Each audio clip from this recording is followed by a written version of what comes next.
Halo anak-anak. Di video kali ini, Ibu akan membahas tentang struktur dongeng. Nah, bagian pertama ada pendahuluan, yaitu kalimat pengantar untuk memulai cerita dongeng.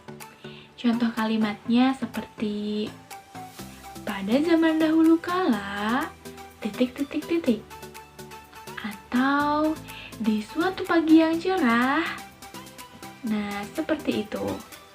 Lalu yang kedua ada peristiwa atau inti, yaitu kejadian-kejadian yang disusun berdasarkan urutan waktu atau peristiwa inti.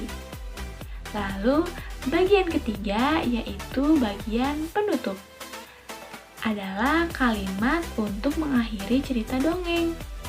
Nah, contoh kalimatnya misal, akhirnya mereka hidup bersama lagi.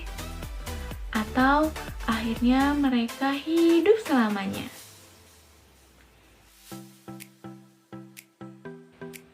Nah, selanjutnya kita akan membahas unsur intrinsik pada dongeng.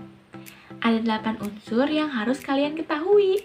Yang pertama, ada tema, lalu alur, ada latar, tokoh, penokohan atau karakter, ada sudut pandang, ada majas atau gaya bahasa, dan yang terakhir yaitu amanat atau pesan moral.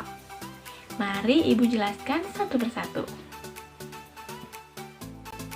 Nah, yang pertama ada tema, yaitu ide utama yang mendasari sebuah cerita dongeng. Contoh tema yang biasa digunakan ada tentang persahabatan, keluarga, dan lain-lain. Nah, yang kedua ada latar, yaitu keterangan yang mengenai waktu, tempat, dan suasana dalam sebuah cerita dongeng. Misalnya nih contoh, latar waktunya pada pagi hari atau pada siang hari. Terus latar tempatnya, misalnya latarnya itu di sungai atau di sekolah. Dan yang terakhir ada latar suasana. Misalnya kita membuat suasana cerita dongengnya itu sedang mencekam atau menakutkan.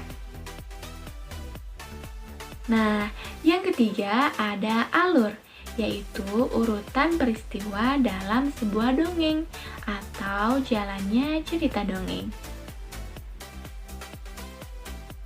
Keempat, ada tokoh, yaitu para pelaku dalam sebuah dongeng. Bisa hewan, manusia, atau tumbuh-tumbuhan yang diberi nama.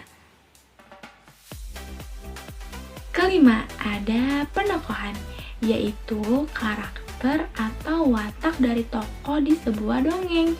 Misalnya karakternya itu baik hati, suka menolong, atau suka marah-marah, dan lain-lainnya. Yang keenam ada sudut pandang, yaitu cara pengarang menempatkan dirinya dalam sebuah cerita dongeng. Sudut pandang ini dibagi ke dalam beberapa jenis. Ada sudut pandang orang pertama, sudut pandang orang ketiga, dan lainnya.